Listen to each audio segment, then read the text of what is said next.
Qarşı cinslə ünsiyyət qura bilməmə tək bir diaqnoz deyil, amma müxtəlif psixoloji problemlərin əlaməti ola bilər.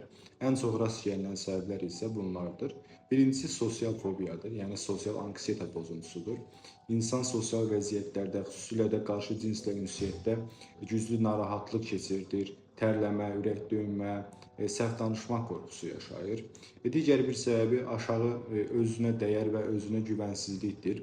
Şəxs qarşı cinsin qarşısında özünü dəyərsiz, maraqsız və ya rədd ediləcək biri kimi hiss edir. Digər bir səbəbimiz çəkinən tip şəxsiyyət pozuntusudur. Bu hal sosial münasibətlərdən qaçma, tənqid və rədd edilmə qorxusu ilə xarakterizə olunur. Növbəti bir səbəbimiz isə introvertlik və ya sosial bacarıq çatışmazlığıdır. Bu psixoloji bir xəstəlik olmasa da, təcrübə və ünsiyyət bacarıqlarının az olması səbəbindən ünsiyyəti çətinləşdirə bilir.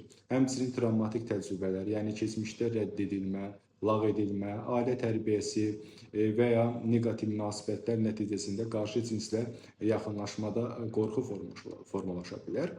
Əgər bu çətinlik gündəlik həyata, münasibətlərə, iş fəaliyyətinə ciddi təsir edirsə, psixiatrik müalicə və ya psixoloq dəstəyi faydalı ola bilər.